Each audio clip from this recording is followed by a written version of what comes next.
નમસ્કાર, હું ગુણવંત સરવૈયા. વડોદરાના ધર્મ પરિવર્તનને લઈ એક અત્યંત ચોંકાવનારો અને ભાવુક કિસ્સો પ્રકાશમાં આવ્યો છે, જેમાં મોહમ્મદ સિરાજ નામના એક મુસ્લિમ યુવકે પોતાના મૂળ હિન્દુ ધર્મમાં પરત ફરવા માટે જિલ્લા કલેક્ટર કચેરીમાં વિધિવત અરજી કરી છે. સામાન્ય રીતે આ ધર્મ પરિવર્તનના કિસ્સાઓ વિવાદોના વંટોળમાં ફેલાય છે, પરંતુ આ કિસ્સો માનવીય સંવેદનતા અને પોતાના અસલી અસ્તિત્વની શોધ સાથે જોડાયેલો છે.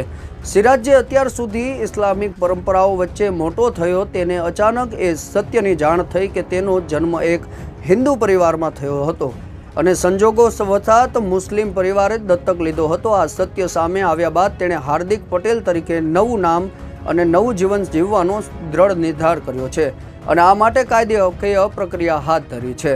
આ આખી ઘટના મૂળ સુરતના મીઠાખળી વિસ્તારના આંબેડકર નગરમાં રહે છે. આ વર્ષો પહેલાં આ યુવકનો જન્મ થયો હતો, જ્યારે તે માત્ર 5 વર્ષનો હતો અને તેના જૈવિક માતા પિતા તેને રેઢો મૂકીને ક્યાંક ચાલ્યા ગયા હતા. અચાનક બનેલા આ બાળકને તે સંજોગો સમયે ભંગારનો વ્યવહાર કરતા ગુલઝાર અંસારી નામના વ્યક્તિએ આશરો આપ્યો હતો અને પોતાના પુત્રની જેમ ઉછેરીને મોટો કર્યો હતો.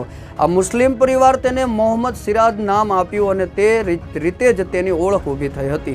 જો કે સિરાજ યુવક થતાં પોતાના પાલક માતા પિતા તેની વાસ્તવિકતા જણાવી હતી અને તેના પિતાનું નામ ગુલઝારીલાલ પટેલ હતું. તેના મૂળિયા વિશે જાણ્યા બાદ સિરાજ પોતાના પૂર્વજોના ધર્મ પ્રત્યે આકર્ષણ જાગ્યું અને તેણે સાચા અર્થમાં ઘર વાપસી કરવાનો નિર્ણય કર્યો છે. વડોદરાની પ્રતાપનગર આર્ય સમાજ સંસ્થા માર્ગદર્શન હેઠળ સિરાજે હવે ધર્મ પરિવર્તનની જટિલ પ્રક્રિયા શરૂ કરી છે. જેણે કલેક્ટર કચેરીમાં સોગંદનામું રજૂ કરીને સ્પષ્ટ કર્યું છે કે કોઈ દબાણ આપ્યા વગર સ્વેચ્છાએ હિન્દુ ધર્મ અંગીકાર કરવા વડોદરા પ્રતાપનગર આર્ય સમાજ સંસ્થાના માર્ગદર્શન હેઠળ સિરાજે હવે ધર્મ પરિવર્તનની જટિલ પ્રક્રિયા શરૂ કરી છે.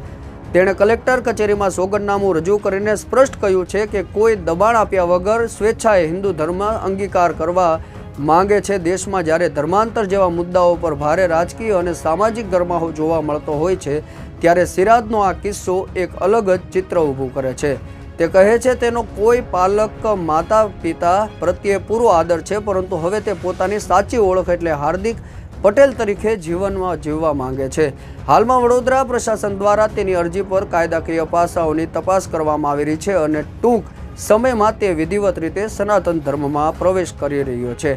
આપનું શું મંતવ્ય છે? કોમેન્ટ બોક્સમાં જરૂરથી જણાવજો અને સ્વતંત્રતા ભારત સમાચારને સબસ્ક્રાઇબ ન કરી હોય તો સબસ્ક્રાઇબ પણ કરી લેવા વિનંતી. આભાર.